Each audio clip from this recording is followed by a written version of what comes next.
GANGNEUNG, South Korea, app. They trudged from the locker room to the practice rink with expressions as blank as their jerseys.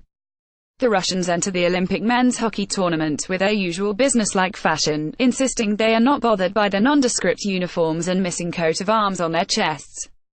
They are officially Olympic athletes from Russia, as declared by the International Olympic Committee in the doping scandal fallout, but this is still the same stoic, sometimes prickly group determined to win the gold medal.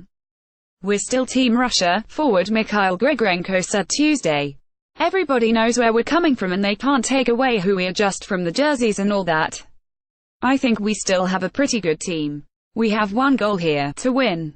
So we'll go out there and try to do everything we can to do that." From the straightforward, no-nonsense approach to the intense, speed practices, this is the Russian national team. The style of play has changed from the Cold War era, though this might as well be the Red Army team. In fact, 8 players come from CSKA Moscow, which draws its roots to those storied Soviet teams, plus 15 more from SKA St. Petersburg, which is far and away the best team in the Continental Hockey League. Having 21 of 22 skaters from the same 2 teams also gives the Russians the kind of chemistry that marked those dominant teams of the past, a chemistry most other teams in the Olympics don't have. "You play with a lot of the guys on the same team so you move better with them on the ice," forward Sergei Shirokov said. "Everyone understands each other perfectly. There is a good atmosphere in the team now. It's a familiar atmosphere." Even though former NHL players Ilya Kovalchuk, Pavel Datsyuk and Slava Voynov are the only players back from the group that disappointed on home ice in Sochi, the style of play and the trademark Russian firepower is there. "We're going to skate with the puck pretty hard, not play in D-zone," former Detroit Red Wings and Toronto Maple Leafs defenseman Alexei Marchenko said. "Try to play in O-zone, outshift the guys, so just keep the puck in O-zone, shoot more." Kovalchuk believes the power play will be the key, and it's still dangerous even without Alex Ovechkin and Evgeny Malkin, who are missing the Olympics along with all other NHL players. Russia does few things better than developing offensively gifted forwards, and top Minnesota Wild prospect Kirill Kaprizov is the latest off that assembly line.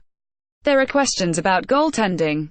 Veteran Vasily Koshechkin will get the nod in the opener Wednesday against Slovakia over New York Rangers top goaltending prospect Igor Shesterkin and Islanders top prospect Ilya Sorokin, though either 22-year-old could become the starter at some point.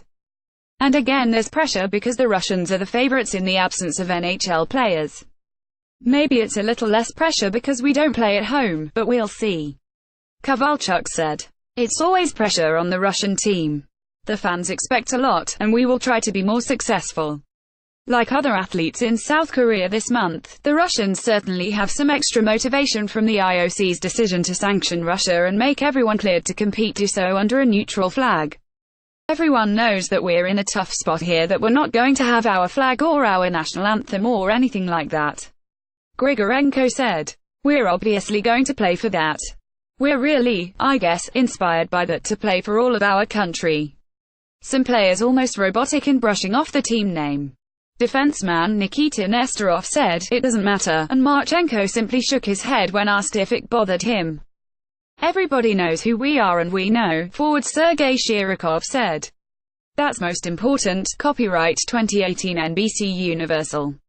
All rights reserved. Any use, reproduction, modification, distribution, display, performance of this material without NBC Universal's prior written consent is prohibited.